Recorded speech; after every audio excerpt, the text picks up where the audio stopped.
tardes para todos ustedes, amigas y amigos. Felicitaciones, en primer lugar, al Comité Ejecutivo del Partido Colorado por promover este ciclo de reflexión sobre el Mercosur y gracias, muchas gracias, especialmente a la doctora Marta Montaner por invitarme a participar en el día. Me siento honrado, realmente me siento honrado por estar nuevamente en esta emblemática casa a la cual, si mal no recuerdo, vine alguna vez siendo intendente de Montevideo. Una de ellas fue en febrero de 1991 para despedir a un hombre también emblemático, ya no solo de este partido, sino también de la política y de la democracia uruguaya. Me refiero al doctor Héctor Grau. Muy bien.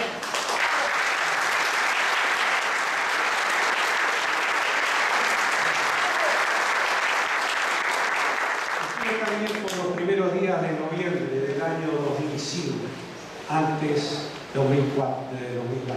de asumir la presidencia el 1 de marzo de 2005. Me recibió el sede del Partido Colorado y me esperaba en la puerta el entonces secretario general del Partido Colorado, el doctor Julio María Sanguinetti. ¡Bravo! Tuvimos un intercambio previo a la reunión con todo el Comité Ejecutivo del Partido Colorado e intercambiamos con el doctor Sanguinetti una muy amena conversación. De ella quiero rescatar una frase que me dijo el doctor Sanguinetti, que yo comprobé luego, con el tiempo, cuando transcurrió el tiempo, la verdad que me decía en ese momento, que no pude valorar justamente en ese momento, el primer día de noviembre de 2004, y que hoy la voy a utilizar como un elemento de apoyo a lo que voy a decir más adelante sobre el Mercosur. Durante esa conversación con el doctor Sanguinetti, en determinado momento me dice: mire, doctor Vázquez, desde el edificio de Libertad yo sobrevivía, desde Anchorena gobernaba. Después comprendí que tenía razón en lo que decía, pero además esa frase encierra una profunda enseñanza política, que es la que voy a intentar aplicar en mi exposición. Con esa frase me estaba diciendo: me ahogan los problemas cotidianos, conjunturales, que hay que atender y resolver. Pero para gobernar, además de la visión a corto plazo, hay que tener una visión a largo plazo. En términos automovilísticos, manejar con las luces cortas y las luces largas de seguridad. Así que no es entonces, como dijo bien el doctor Barrer, mi primera vez, y reitero, me siento honrado de estar aquí. Como me honra también tener como compañero de panel a mis colegas ex-presidentes.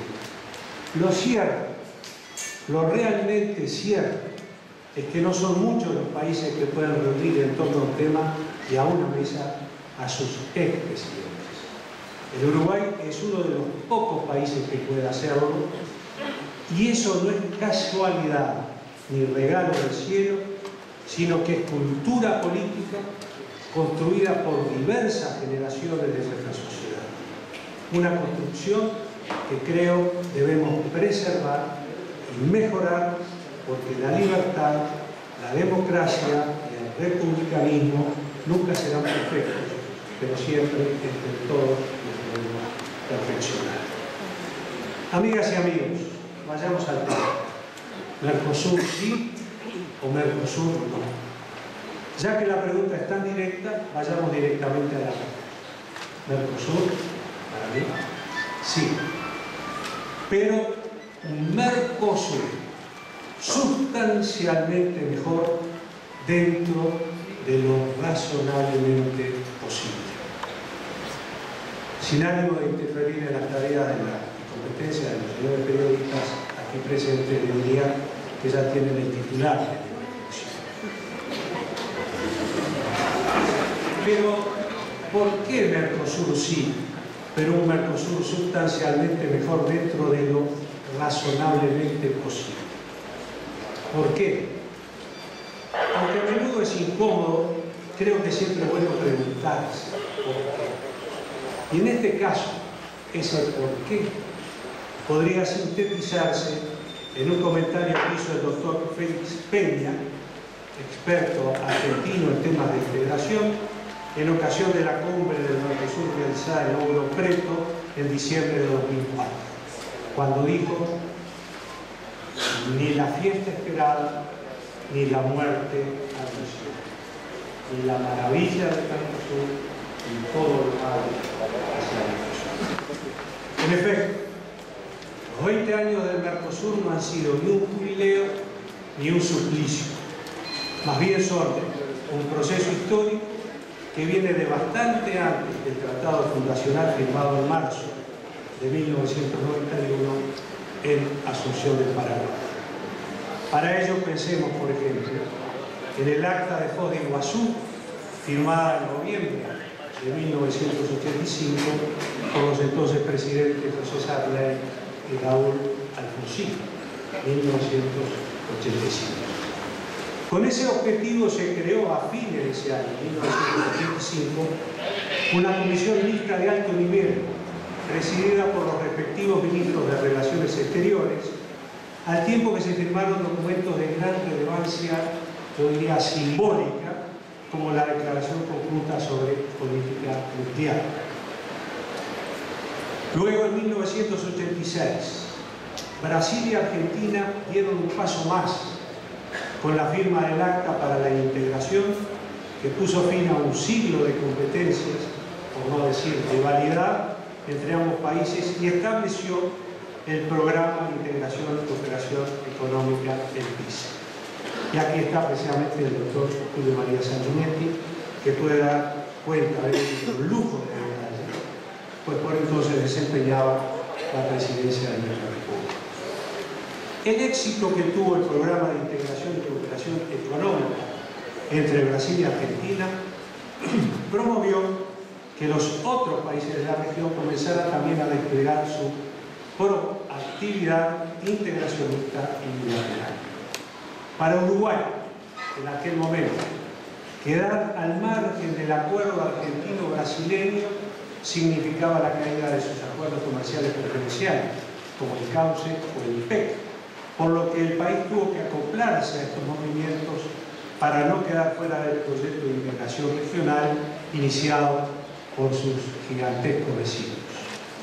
Ese proceso, sin duda, y reitero, tenemos a un testigo de primer nivel como el doctor Sanguinetti, no fue fácil, ni inmediato, ni gratuito, pero resultaba inexcusable y logró su objetivo.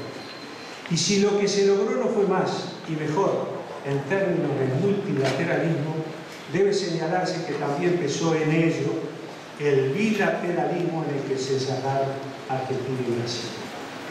No es un reproche a nuestros países hermanos, es una realidad que se tuvo en el esfuerzo enorme a los gobiernos, sobre todo al gobierno de nuestro país.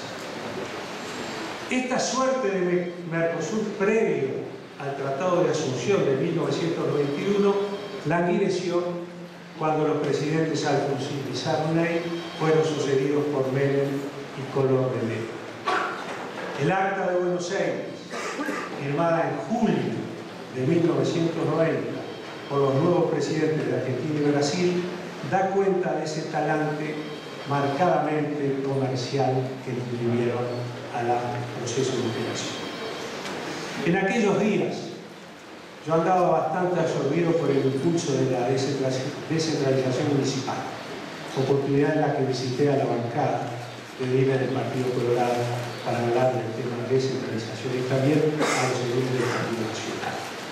Pero el doctor Luis Alberto Lacalle, que pocos meses antes había asumido la presidencia de la República, con su innata sagacidad, rápidamente advirtió los riesgos y posibilidades de la nueva situación planteada. Promovió la incorporación del Uruguay al nuevo bloque y convocó a Paraguay y Chile a sumarse al mismo para amortiguar las ya previsibles, por no decir evidentes, asimetrías. La incorporación de Chile fue imposible, dado las condiciones arancelarias previstas para el nuevo bloque, pero Paraguay se sumó y finalmente, el 26 de marzo de 1991, se firmó, y por parte de Uruguay, el doctor Lacalle, el Tratado de Asunción. ¿Qué características tuvo desde el inicio ese tratado fundacional del Mercosur? Creo que es importante revisar este punto para poder fundamentar con más elementos nuestra posición y nuestro planteo. Un tratado, aquel de Asunción, que según estudios de Bolsa y Solz, publicados el año pasado, presenta tres rasgos definitorios de las aspiraciones y voluntades de los Estados partes. Los autores dicen, primero, ese tratado tiene un neto sesgo intergubernamental de los órganos decisorios del bloque. Segundo, la definición tácita de que los acuerdos integracionistas tendrían el alcance de, entre comillas, actos legales incompletos, sin el desarrollo de una normativa Mercosur que pudiera ostentar la condición de algo cercano a un derecho comunitario, con la consiguiente entonces inseguridad jurídica agravada por las asimetrías constitucionales y jurisdiccionales de los países socios y con la anticipación de una más que problemática internalización de normas integracionistas dentro de los derechos y leyes de los países o de los Estados partes. Y la tercera característica de este acuerdo es la ausencia de un órgano jurisdiccional autónomo y propio del bloque, lo que habría de traducirse en la configuración de mecanismos de solución de controversias extremadamente flexibles y morosos, orientados a la negociación gradual y a veces casi eterna o sencillamente ineficiente entre los gobiernos. ¿Qué sucedió luego de ese tratado de Asunción? El protocolo de Brasilia de diciembre de 1991, centrado en la definición de un régimen transitorio para la solución de controversias que mencionamos anteriormente, optó finalmente por la vía de la constitución de tribunales arbitrales ad hoc de jurisdicción obligatoria, régimen que el tiempo demostró que era poco efectivo en la práctica. De este modo, entonces, el Tratado de Asunción de marzo de 1991, con toda su primera institucionalidad a la que intentamos hacer referencia, toda esa institucionalidad desplegada, expresó con claridad los contornos de ese nuevo regionalismo. Amigas y amigos, posteriormente a todo este proceso, el itinerario que siguió el Mercosur está muy bien reconstruido y analizado en una reciente publicación colectiva del Centro de Formación para la Integración Regional, CEFIR.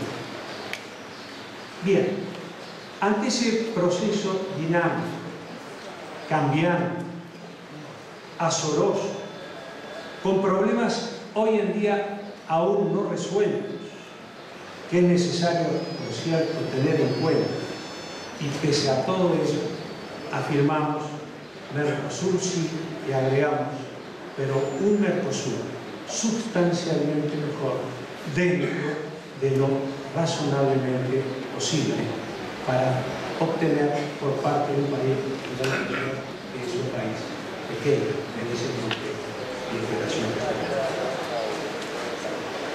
Amigas y amigos, y acá hago pie en la frase que me empezaba la próxima para la disciplina.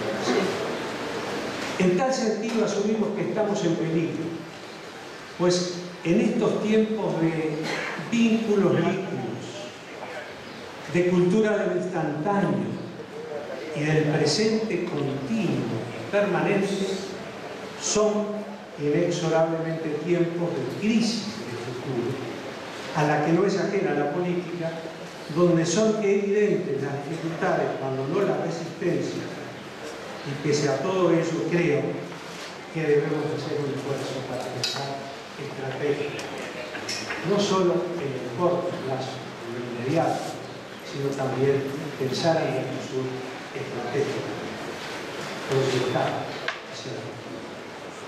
Hay que pensar prospectivamente en términos de consolidación democrática en nuestra región, de superación de desigualdades, que las tenemos y son muchas, internas en nuestros países y también en la región, de forja de un desarrollo sustentable y consolidación de procesos concretos para una integración que se construye desde mi modesto punto de vista haciendo y no conversando ni amagando. Hay que hacer. Creo que la gente está cansada de oír hablar al pueblo.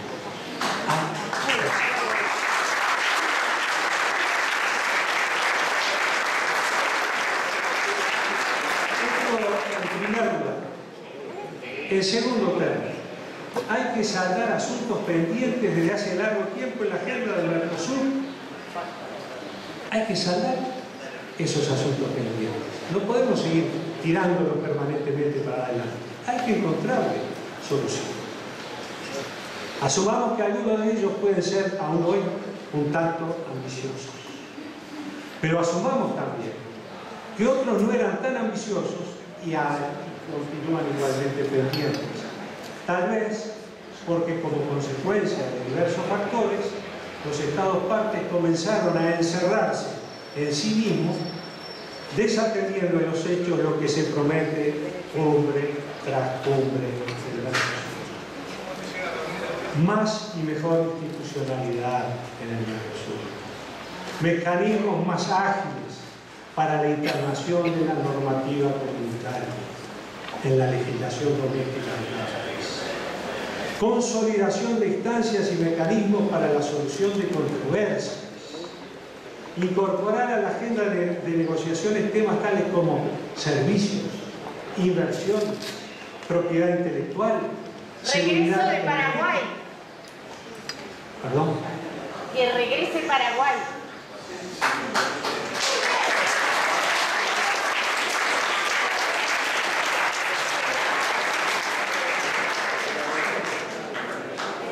Sí, señora, que regrese Paraguay.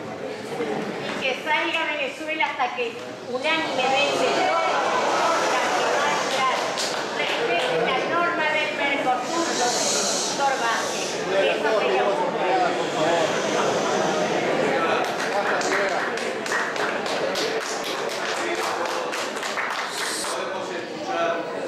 presidentes y después si alguien quiere hacer saber su opinión puede hacerlo personalmente, pero le pedimos si pueden no interrumpir y escuchar.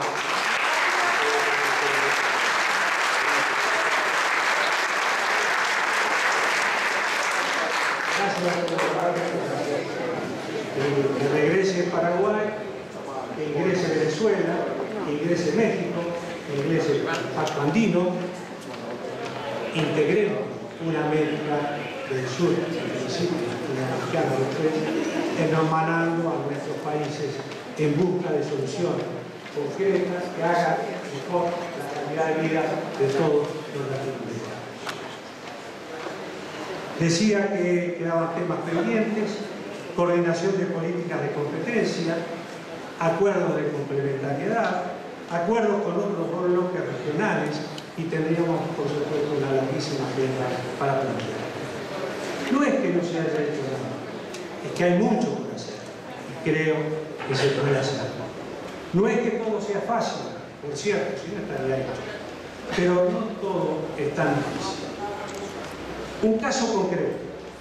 Recordemos la cumbre presidencial realizada en agosto de 2010 en San Juan, República Argentina. Fue una reunión singularmente productiva en términos de aprobación de acuerdos, de aprobación de protocolos, de códigos, entre ellos el aduanero, y proyectos vinculados a la interconexión energética, desarrollo de pymes, desarrollo de infraestructura, obras viales y tendido eléctrico, entre otros acuerdos. Hace muy poquito. Tan productiva fue aquella cumbre, la cumbre, que a partir de entonces comenzó a hablarse de la agenda de San Juan. 2 años después, cabe preguntarse si esa agenda se está instrumentando, si se están aprovechando las posibilidades abiertas con las decisiones adoptadas en aquella cumbre. Ojalá que así sea, pero yo creo que vamos con una lentitud que tira por lejos las mejores voluntades que se logran con la cumbre presidencial del Mercosur. Por último, y aunque en realidad bien podría ser lo primero, luego de estos 2 puntos que analicé, tiene que existir voluntad política para mejorar el Mercosur. Sin ella, todo lo anterior es imposible o por lo menos efímero. En materia de voluntad política, los uruguayos podemos hablar con autoridad, pues a lo largo de estos 20 años, los sucesivos gobiernos de la República, más allá de la identidad de cada uno, los matices entre uno y otro, insuficiencias y hasta errores puntuales que hemos cometido, han desarrollado respecto al Mercosur voluntad y compromiso político, y paciencia, y perseverancia, y mucha paciencia, y mucha perseverancia. Seguramente mis colegas expresidentes pueden citar muchos ejemplos de esta actitud de los distintos gobiernos postdictatoriales en el Uruguay. Yo citaré apenas uno, el diferendo Uruguay-Argentina por la instalación de la planta de celulosa Borda. Cuando se cortaron los puentes, recorrimos al Tribunal de Solución de Controversias de Mercosur. Este tribunal, teniendo un integrante argentino, le dio la razón a Uruguay con el voto del integrante argentino. Sin embargo, los puentes siguieron cortados. No alcanza a veces con institucionalizar el litoral si no existe voluntad política e integración. En concreto, el Mercosur, reitero mi modesto punto de vista, como cualquier otro proceso de la integración regional, requiere al mismo tiempo una sensata administración de los conflictos coyunturales y una mirada larga como región y como nación. Sensatez y prudencia para enfrentar el tiempo corto, pero también mirada larga para construir sobre bases sólidas un proceso de integración más amplio, más profundo, más sincero y más eficiente. De allí que debamos ratificar, creo yo, nuestro compromiso con la integración, pero exigiendo verdad, transparencia y cambios. No hay más espacio para la retórica respecto al Mercosur.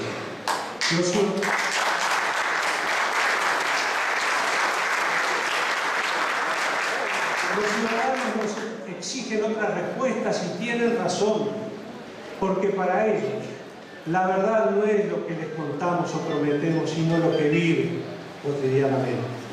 La gente no necesita que la política y los gobiernos le cuenten lo que le pasa a la propia gente. La gente necesita que le ayuden a resolver sus problemas cotidianos. Y seamos rigurosos ante esta realidad, al responder a estas exigencias legítimas de la gente. Si alguien en verdad cree en un plan B fuera del Mercosur o de una integración fuera de la región y contra la región, que lo diga claramente, pero que además explique cómo lo instrumentaría desde el gobierno nacional. Pagaríamos, desde mi modesto punto de vista, reitero, un precio muy alto si no fuéramos unilateralmente. No sé si en este momento estoy hablando en nombre de alguien más que yo, y no quiero involucrar, señora Presidenta, a otros en mis dichos. Pero permítanme decirles que nosotros le decimos sí al Mercosur, pero exigimos cambio. Es fundamental reitero desde mi modesto punto de vista, que se cumplan los compromisos asumidos por los países partes.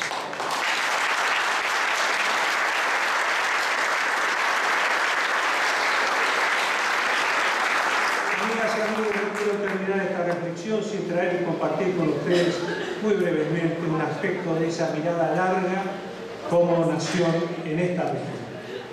Digo traer y compartir, pues a este aspecto se refirió breve y claramente el embajador Carlos Gianelli en un artículo publicado hasta hace algún tiempo en la revista CLAE, que recomiendo leer porque me parece que tiene mucha sustancia. El punto es sencillo. Es obvio que el Uruguay tiene determinadas potencialidades que puede aprovechar mejor en clave regional, pues nuestro mercado doméstico es pequeño para desarrollarla exclusivamente de manera interna.